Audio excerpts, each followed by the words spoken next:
Evolutionary Simulation, Tracking Strategy Dynamics. This simulation shows the evolution of different strategies as they compete in an ecosystem. The plot visualizes how each strategy's population changes over time, with dominant strategies increasing in population while others decrease. Note that sometimes a strategy may disappear from the plot temporarily, though its population may still exist in very small numbers. Evolutionary simulation phases. Early phase. Generous tit-for-tat starts to gain some ground, while the populations of the other strategies, including Eatherley's strategy and Dark Triad, begin to decrease. With Eatherley's and Dark Triad's populations shrinking significantly. Phase of shifting dominance. A. At turn 600, White Christ enjoys a brief peak, reaching 1/3 of the total population. Meanwhile, Dark Triad's population shrinks to about 1/3 of its original size. B. The joy of White Christ's rise is short-lived. By turn 900, all the good strategies, except Generous Tit-for-Tat, face steep declines. In contrast, Dark Triad reaches its peak, controlling 1/3 of the total population. See, but Dark Triad's success is fleeting. Although most of the good strategies continue to struggle, Generous Tit-for-Tat grows, eventually making up half of the total population. Shortly after, Pavlov WSLS also peaks, reaching around half of the population. Later phase, D, around turn 10,000, White Christ makes a surprising comeback, dominating the majority of the population. It's a joyous moment. White Christ's resurrection is here. But that joy doesn't last long. Dark Triad peaks again, now holding half of the total population. At this point, most of the good strategies vanish from the plot, at least for now. Thankfully, Generous Tit-for-Tat bounces back quickly, growing to almost 100% of the total population. Dark Triad's presence fades away, just like the good strategies had earlier. Eatherley's strategy also makes a reappearance on the plot.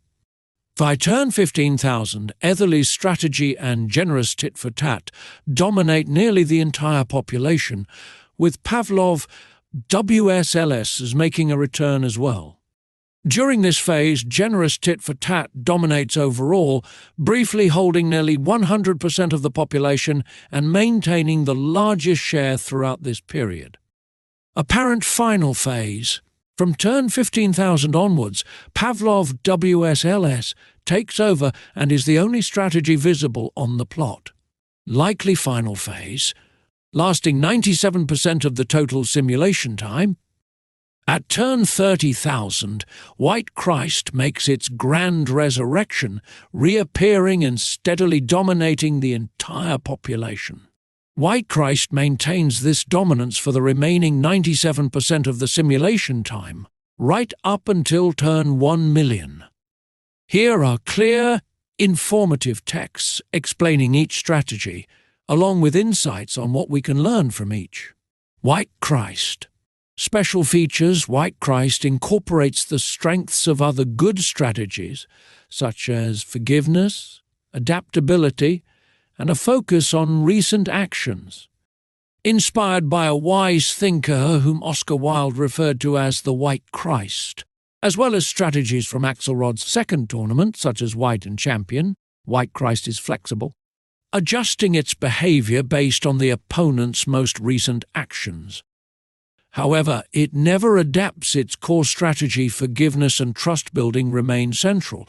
The adaptation lies in how recent behavior is weighted more heavily, accounting for the fact that people can change, whether for better or worse.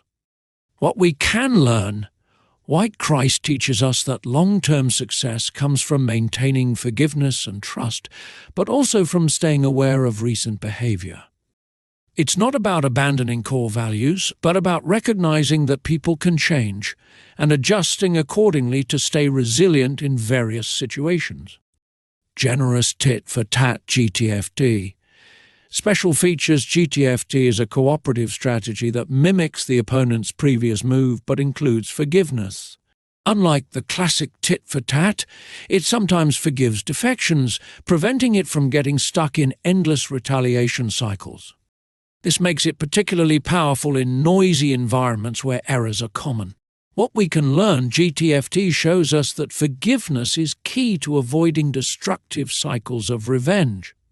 When dealing with errors or mistakes, it's often better to give a second chance and move forward, rather than getting caught in a loop of retaliation. Pavlov win-stay-lose shift. Special features. Pavlov WSLS is designed to maximize points, not to be morally good or bad. It considers an interaction a win if both cooperated, or if it defected while the opponent cooperated, it then repeats its previous action. It switches behavior only if it sees a loss, which happens when it cooperates and the opponent defects, or when both defect. This makes Pavlov quick to adjust its behavior to what brings the most points. Pavlov's adaptability works well with morally good partners, allowing for mutual cooperation. When noise is present, it also interacts effectively with strategies that retaliate but don't hold grudges forever. However, when paired with a naive or overly forgiving partner, Pavlov can unintentionally exploit them. If it accidentally defects and gains victory points, it repeats this behavior, even if it means continuing to defect, a morally questionable outcome. What we can learn, Pavlov shows the power of adaptability and how success can come from responding to wins and losses. However, it also highlights the danger of pursuing success without moral consideration. Unintended exploitation can occur, especially when Pavlov repeats defections that weren't intended but brought points. Eatherley's strategy. Special features. Eatherley's strategy is built on trust.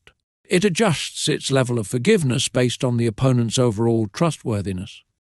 The more cooperative the opponent has been, the more likely Eatherley is to forgive defections.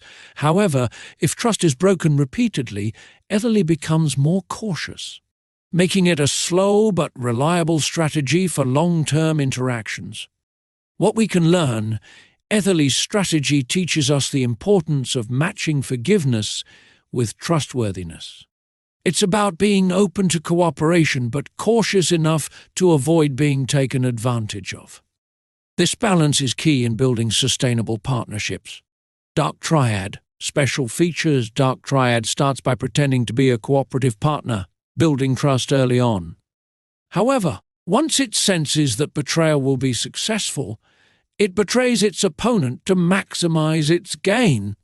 Dark Triad exploits trust whenever it believes it can benefit, making it highly effective in the short term. While Dark Triad outperformed famous strategies in simpler tournaments, in evolutionary simulations, its population eventually decreased to a small percentage over time. What we can learn, Dark Triad highlights the dangers of exploitation. Though it may lead to short-term success, this strategy shows how manipulation and betrayal come at a long-term cost. Its inability to maintain trust results in eventual isolation. For ethical reasons, I do not publish the code for Dark Triad, as its deceptive nature poses a moral dilemma. Even though it can succeed for a while, trust-based strategies like GTFT are more evolutionarily stable.